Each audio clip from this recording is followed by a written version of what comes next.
Hello everyone and welcome to the first edition of Why Should I Play? On today's episode we will be featuring Esoteric Ebb. I'm excited to get into this game, obviously created by some of the former devs behind Disco Elysium. Now, full disclosure, I've never played Disco Elysium, but I do have high hopes for this game. I've heard nothing but good things about Disco Elysium, and this one's theme and world kind of excite me a little more. Sort of a Dungeons and Dragons vibe, a little more tabletop RPG. Now, I have played, I don't know, maybe 30 minutes of this game just to kind of make sure I have things tweaked and look into it a little bit. You'll see here on the side, I've got my level 1 cleric. Did something unusual, went with a strength build, very low dexterity as you can see, constitution just kind of average, very low intelligence, real grog character if you will. Super high wisdom though, so, not completely brain dead. And then a little bit of charisma just because I like a good discount now and again. So quickly, I'm gonna pop into the new game just to show you what that screen looks like. So here you have all of your traits and features. We've got strength, dexterity, constitution, intelligence, wisdom, charisma. Those should be familiar to anybody who's played a tabletop RPG, especially Pathfinder or Dungeons and Dragons. What I like about this, first off, is that it gives you a nice kind of description of what strength means in this game. The other thing that's interesting is that every statistic has sort of a personality, if you will, or a character that is sort of fits to it. And because of that, these entities that represent your statistics have beliefs and sort of their own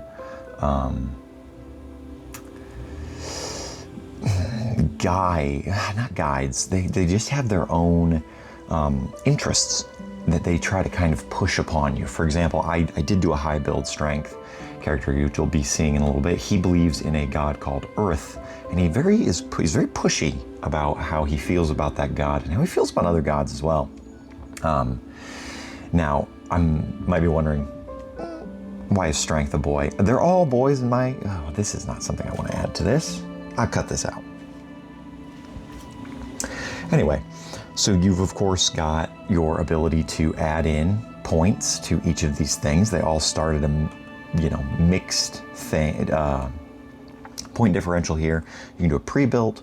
If you want to do that, you can get some pre-built ones. You've got a primal cleric, you've got a trickster cleric, a scholar cleric, beefy cleric. Oh, I accidentally clicked a button. And then you've got the unstable cleric, which that one might be kind of fun to play if you're just, not sure what you want to build there. Oop, wrong button again. Misclicks for days. So then you have in your uses, it kind of gives you I think a little more of a gameplay statistic of what each of these statistics is going to do, right? Lore-wise, we kind of get to know who strength is as a character and what kind of things strength maybe believes in a little bit. Uses is going to tell you really exactly what's going on gameplay-wise, right? Higher strength allows you to equip extra items, allows you to be, violent, right? You can use weapons, you can attack people. Also increases your religious fervor and nationalism, which is one of the groups in the game. Also increases your manhood, obviously. So then you can look at role. You can look at kind of what a high strength cleric will look like and a low strength cleric. You have dexterity. Again, we get a lore description, gives us, kind of who dexterity is going to be as a character. And a very interesting little entity that they've created for dexterity. I like the hand there. It's a really cool art style that they've gone with in this game.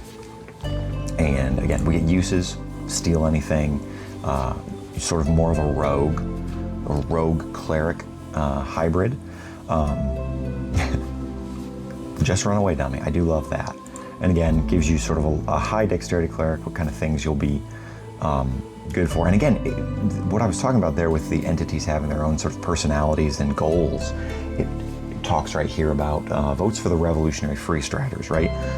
That is another political party in this game that you can align yourself with. If you go with high dexterity, I think our dexterity entity here is going to kind of push you in that direction, wants you to go that way.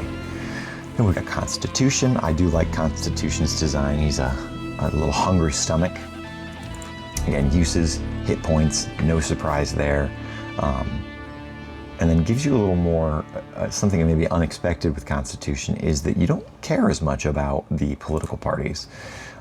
Keeps forgetting there's an election, right? So if you're not really interested in the political aspect of this game, maybe you just go super high Constitution so you don't have to worry about strength and dexterity and intelligence telling you what to do.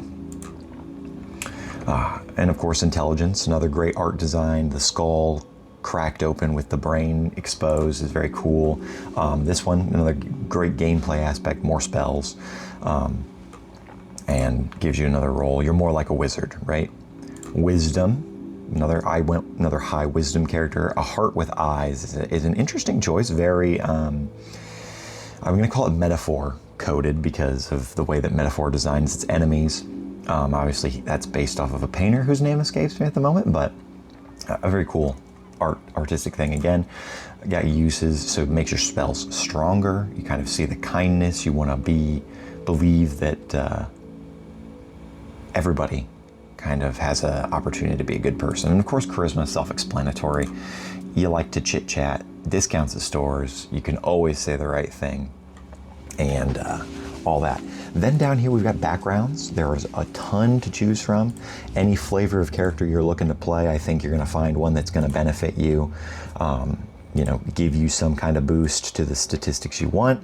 You have proficiencies as well, which are, I gotta unclick these ones, but proficiencies are good. They're going to help bolster your skills. You get 2 of those.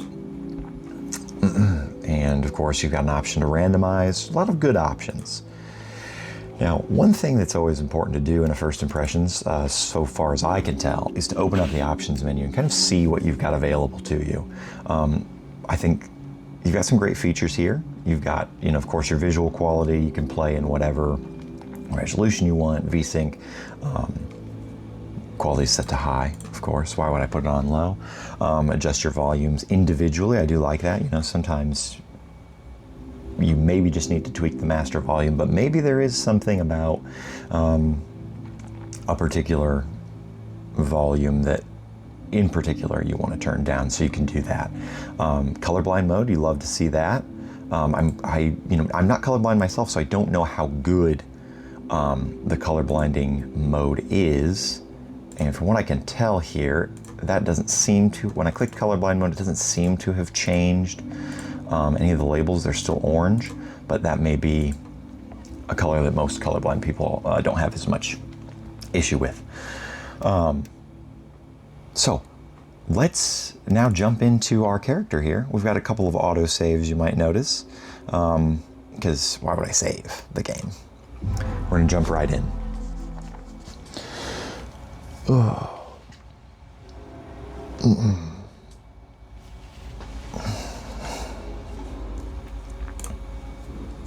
So, I've been exploring the city below. It's where you start in the game, and I've just kind of checked out some things. We've got a clickable item here. Is this a mouse? Oh no, shard of Jor. Grab that and add to our inventory.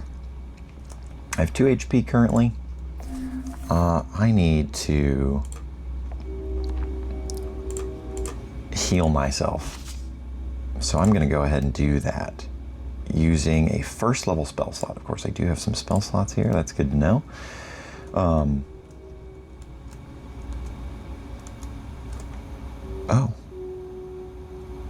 I wonder if this person is friendly or not. So here in just a second, we'll get an opportunity to look into the dialogue system. I am going to go ahead and use a Cure Wounds spell. You've got spell slots similar to how you would have those in a tabletop RPG. A whopping 13 points. That was a good, worthwhile thing. You saw the roll there get calculated for us. Halt. Okay. Well, Behold, let's see what we get. Oh, okay. An HWBT Guardian. Oh, a language we do not speak. Strength, behold. DC 20. Ah, boy, do I want to go for this. Let's see what happens. Got a 14 plus 5, not enough. Behold at DC 14. Okay, so we were able to, a brute, a beast, and a warrior. She could break you easily. No comment. Loyalty is a fickle thing. Hers lies with the halfways for sake of coin and shelter, but also something else, something more ethereal. Okay, interesting. Oh, she's a bugbear. Cool. Let's chat. Let's have a chat. Okay, we see the character. Hairy beast towering over you, its face contorted.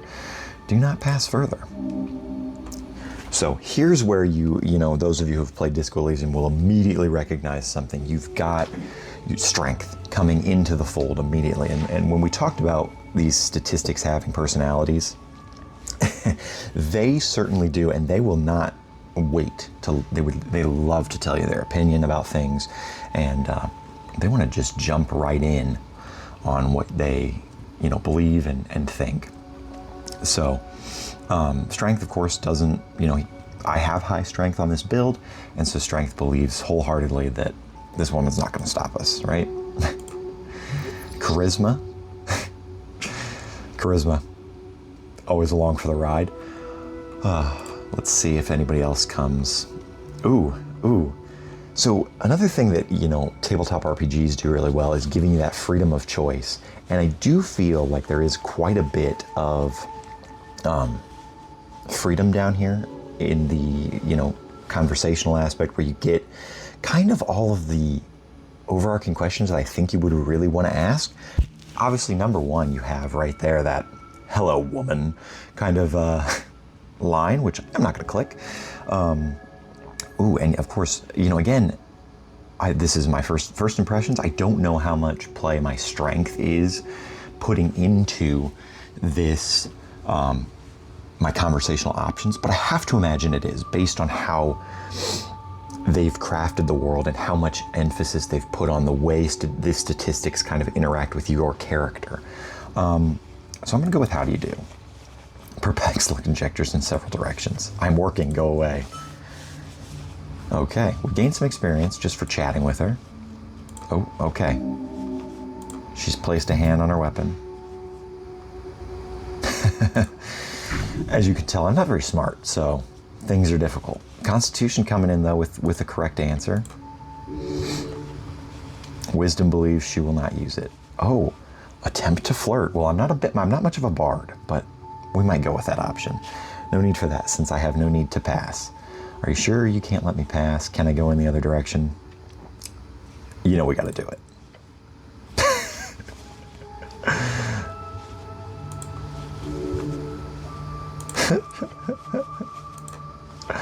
Well, if you don't ask, you never know.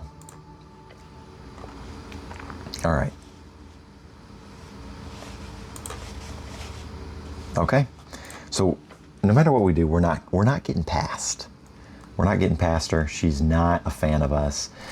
Now, I got a highlighted thing here, and when I ran past it the first time, you might have noticed it did tell me, oh, there's a secret door here, and of course now it's highlightable, so I can easily see it.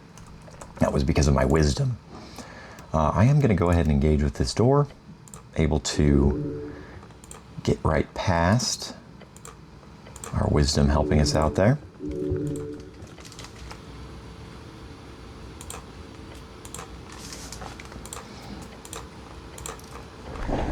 All right. So this is one thing right off the bat that I do love about this game, is that freedom of choice does feel very genuine. Obviously, the start of this story, you kind of get told some details, and one of those details is that a tea shop exploded and they sent you to kind of investigate it, and that was kind of what was emphasized to me. They're like, hey, you gotta go find out what's going on with this tea shop.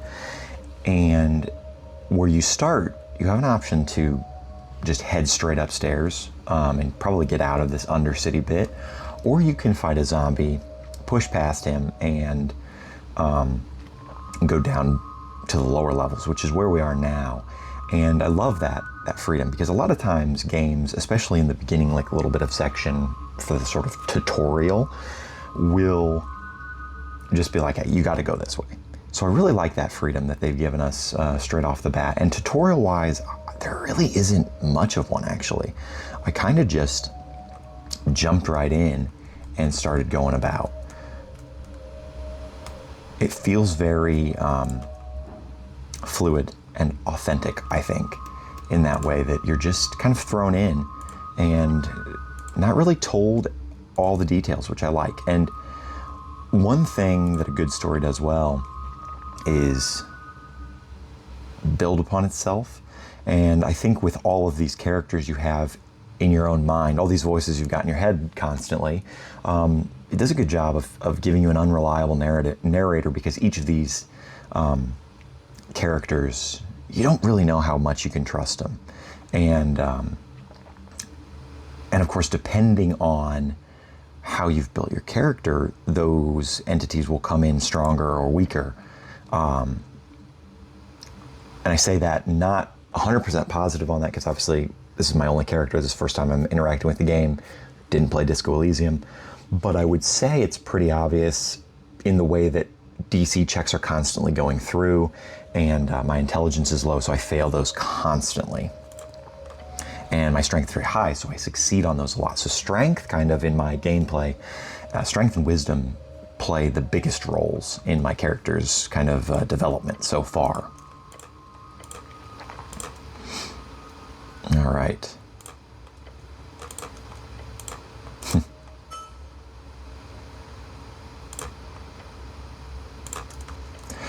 Now, I do know if I keep heading down this way, there is a skeleton down here that is going to want to fight me. Oh, I've clicked too far. Now we're in for it. All right, let's roll initiative. So another thing this game does that's good is it puts the dice rolls right there in front of you, which I like. You can see it. Obviously, there's, it's not a real dice roll. It's coded. But I do believe that they've probably coded it to be as close to a real dice roll as they can. Incoming undead. It is set on killing you. Of course it is. All right. So this will give us a great opportunity to kind of look into the combat. So down here you can cast your spells. I might use my Shield of Faith here. Might be a good use of cast. Of course, you've got your options here. And it gives you your DC, so you know how difficult it's going to be, right? A DC 15 is going to be, relatively tricky, and of course, I've got -2 to dexterity, so not likely that I'm going to be able to succeed on that. Now, I do have a +5 to strength, so harder DC, but a better opportunity to do it since I've got the +5. I'm going to see, would helping Constitution is confident that hugging will not help, so let's go ahead and do the right thing, and let's cast our Shield of Faith. That's going to be good for us, and then let's go straight in on a strength. +18, we succeed. All right. Okay, perfect. Sends its skull flying up. Oh, okay. You know what? I had a much better round that time. Previous time, I actually was killed by that character as I was kind of, experiencing just a little bit of the game to kind of get myself into the groove of it. Okay. All right.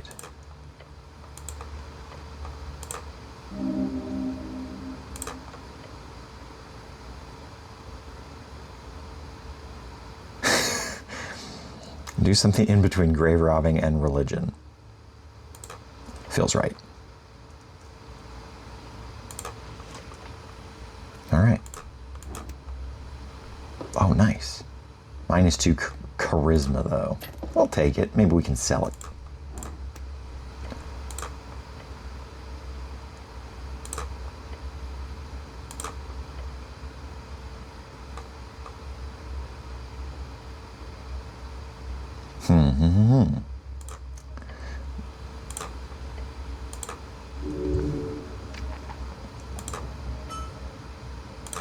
Okay.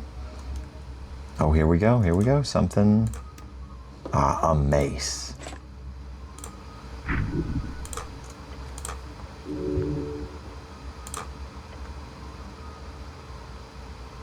Uh-oh.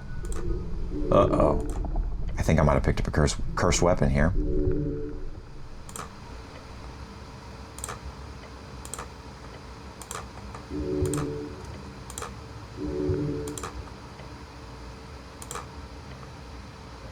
I wonder what happens if I look at the mace again.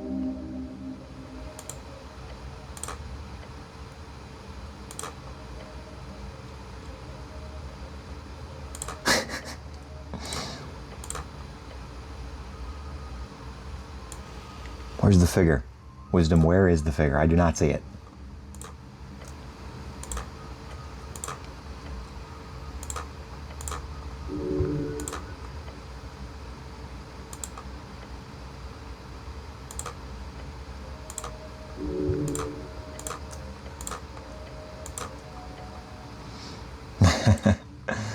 All right.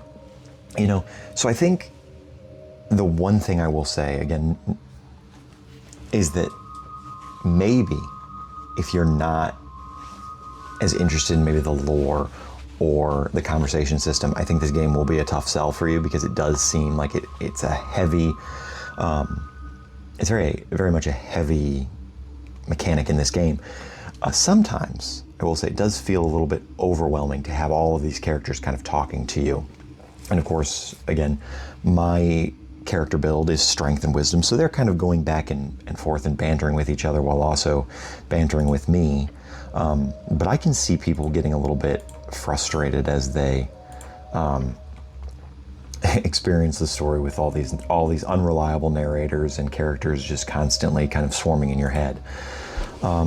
Let's go ahead and do the right thing and equip that mace, because, you would think.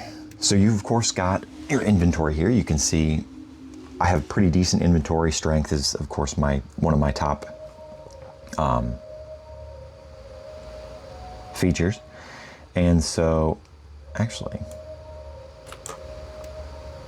interesting, that mace actually reduces my strength. Not going to be a great option for me. Constitution and wisdom will go up. We'll go with the sword then. We'll get some extra strength. You can equip things. From what I can tell, you cannot take off your helmet, which is always interesting to me. What does this do? Spend in dialogue to unlock dice checks. Oh, okay. Interesting. So obviously you can see each item has their, the statistical buffs put on it. An interesting thing, some things will give you, when I first picked this up, dexterity was like, you're a rogue, which I find kind of fun and interesting. That there is like a sort of a class discrepancy. We'll click on the questing tree here, which gives us a little bit of opportunity to kind of look at what things we've got going on. So as I said, the tea shop that blew up is here. We know that the election is in a week. We have to solve our problems here within that time frame. And there's a class conflict because I told myself I was a cleric, but then I've also done a couple things to be a bit of a cheeky rogue.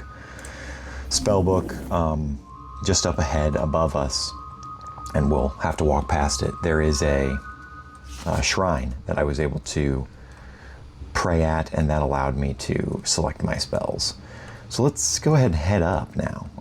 Well, that's the question. Do we head up or do we head deeper into the under city?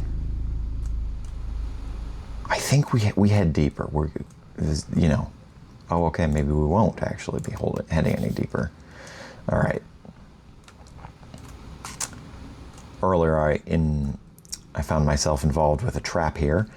I am curious if my dexterity had been higher and my intelligence, if I would have been able to avoid the trap, or if I would have been able to detect it, perhaps. Wisdom allowed me to detect that half wall. I'd be interested to see if wisdom or if intelligence had helped me track that chest. Here's the zombie from earlier. We managed to take him down. This is that shrine I was talking about. You can visit these and it allows you to pray and set your spells. So let's head up. Let's get out of here. An interesting choice to make it so that when you move between places, you have to actually click the menu, or you actually have to click something instead of just going up. You would think you just walk up the stairs, you get to that certain point and it would transition. Instead, you are given the opportunity to click it, which I think might be a good thing. That way you don't accidentally, stumble backwards as you're walking through the steps. All right, let's chat with this guy.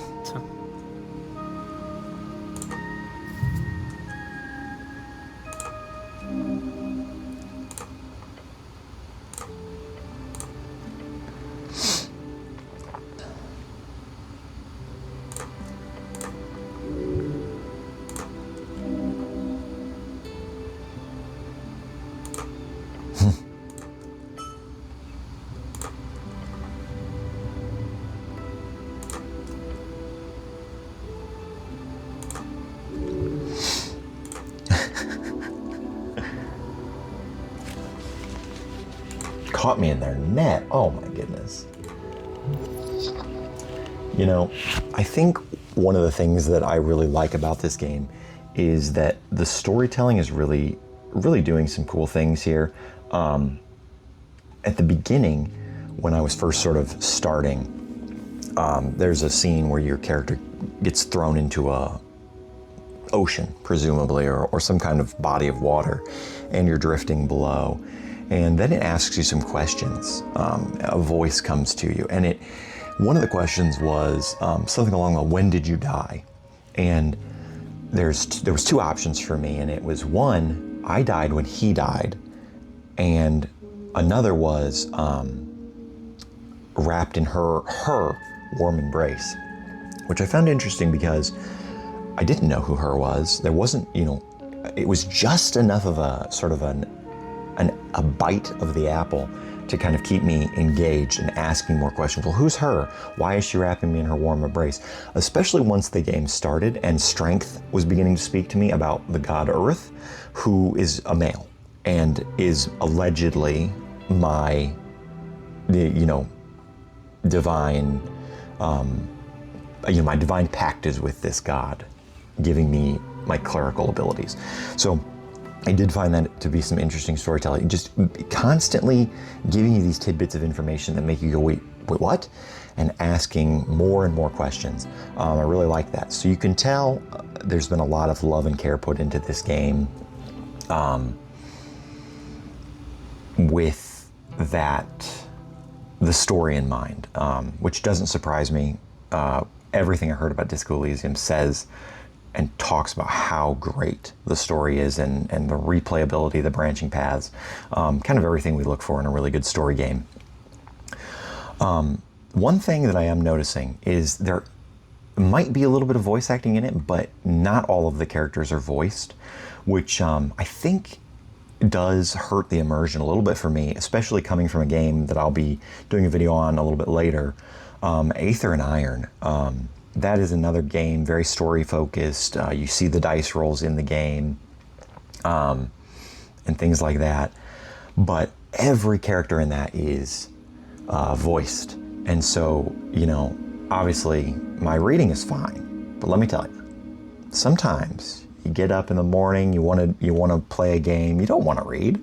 So I would say it's not necessarily a criticism necessarily, just something I thought about. Indie games, they've obviously spent their budget on something else, perhaps one of those things being the music. There is some beautiful music, and I'll probably put in a clip of maybe the audio track from the title screen right here. But let's move on.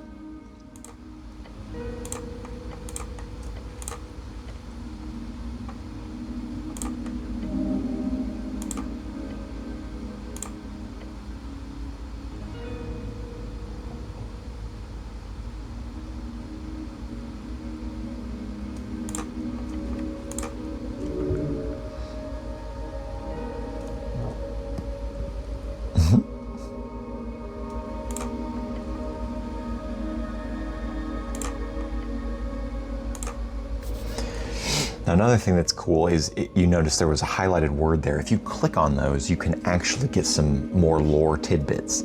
So again, just helping to build that world out and flesh it out in almost every conversation. It's really a unique, well, maybe not unique, Disco may have done it, but it's a nice feature. Helps the world breathe and feel more alive as you're sort of getting these opportunities to see these tidbits. All right, well, I'm gonna go ahead and move on. He doesn't seem to care. Ooh, wisdom. There's a zombie downstairs, -2 DC, +4. There's no possible way to get to the 31.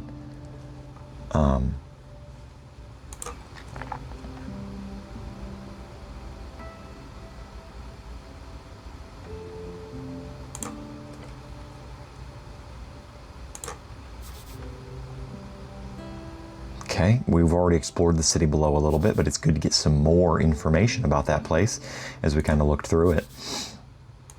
And see, each of these conversations is just unlocking some more tidbits about the world and helping us to understand what exactly is going on. Especially, I think it's a really good way to have the, good storytelling in this, at least. I'm confused about what's going on. And your cleric seems to also be confused about what's going on, as they've just woken up from being dead. So, it really allows you to kind of slide your feet right into the boots of the cleric, which I like. I love that immersion. Oops, I forgot to click the goblin one. Okay, we got it. All right.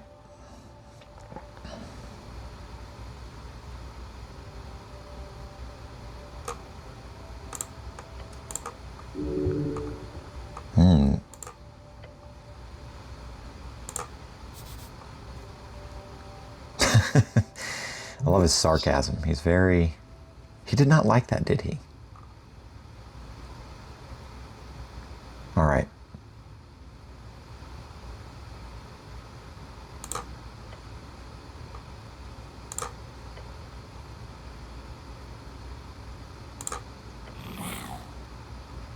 All right. Well, let's get going. This guy, there's something suspicious about him.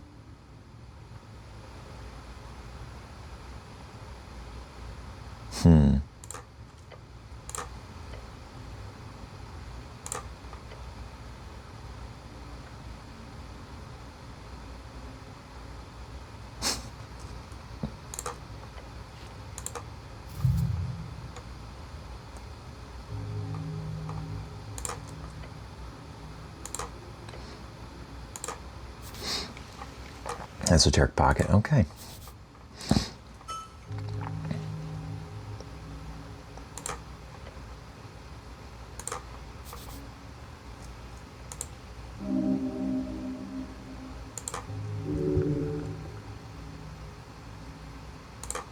Oh, Warhammer.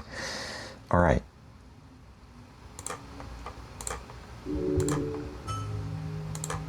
I think this guy might be a vampire.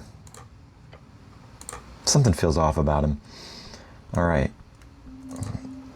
So, you know what? I think this concludes my sort of initial first impressions. I think we've kind of seen several of the things that this game is going to do, and it gives you an opportunity to kind of really tell right away whether you're going to like it or not. Obviously, there's a lot of focus on the conversation system, with all the statistical characters: strength, dexterity, intelligence, constitution, all that. There's of course some spell casting in here, and you saw the combat a little bit.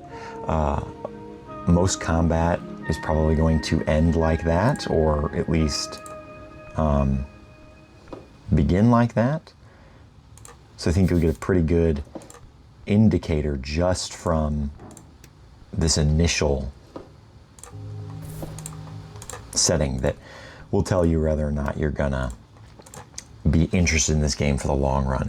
I myself am interested for the long run. So next time you see this game, Esoteric Ebb, on this channel will be a sort of full review and some concluding thoughts. So thank you for watching. This has been the first episode of Why Should I Play? Thank you. Have a great day.